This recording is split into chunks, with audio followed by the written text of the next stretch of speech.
Ya, assalamualaikum warahmatullahi wabarakatuh. Sekarang saya akan mempresentasikan modul 8 tentang transisi dari analisis ke desain menggunakan diagram interaksi. Nah, ini ada tujuan dari modul 8 ini, yaitu menjelaskan tujuan dan elemen model desain, mengidentifikasi elemen penting dari diagram komunikasi UML, membuat komunikasi diagram view dari desain UML, mengidentifikasi elemen penting dari UML sequence diagram, membuat sequence diagram view dari desain model. Nah, ini adalah proses mapnya. Terus ini memperkenalkan desain model. Model desain dibuat dari model persyaratan, kasus penggunaan, dan model domain. Model desain digabung dengan model arsitektur untuk menghasilkan model solusi. Diagram interaksi. Diagram interaksi UML adalah nama kolektif untuk diagram berikut: sequence diagram, communication diagram sebelum dikenal sebagai collaboration diagram. Diagram interaksi overview, kombinasi diagram, aktivitas, dan sequence diagram fragment. Nah, ini diagram interaksi. Setiap diagram interaksi UML digunakan untuk menunjukkan urutan interaksi yang terjadi antara objek selama satu atau dua use case skenario. Sebuah fragment dari satu skenario kasus penggunaan.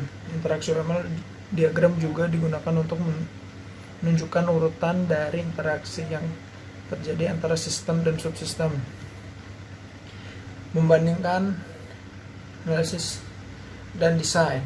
Analisis membantu Anda memodelkan apa yang diketahui tentang proses bisnis yang harus didukung sistem. Use case domain.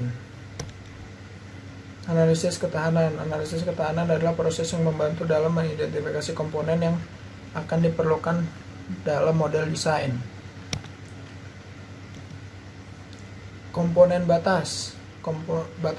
Kelas batas komponen digunakan untuk memodelkan interaksi antara sistem dan aktornya, yaitu pengguna dan sistem eksternal. Komponen layanan. Kelas kontrol mewakili koordinasi, pengurutan interaksi, dan kontrol objek lainnya dan sering digunakan untuk merangkum kontrol terkait dengan kasus penggunaan tertentu. Komponen entitas. Kelas entitas komponen digunakan untuk memodelkan informasi yang berumur panjang dan sering persisten.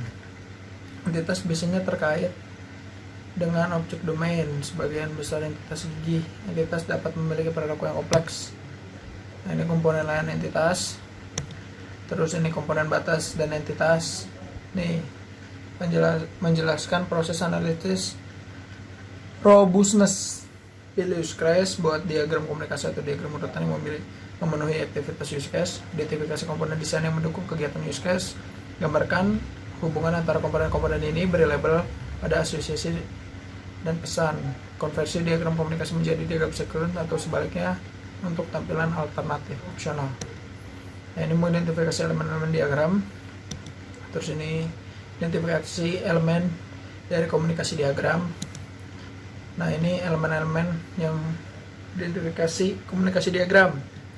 Terus ini membuat diagram komunikasi. Nih, step 1, step 2, step 2B, step 2C, step 2D. Nah, ini mengidentifikasi metode tambahan. Nih, ya.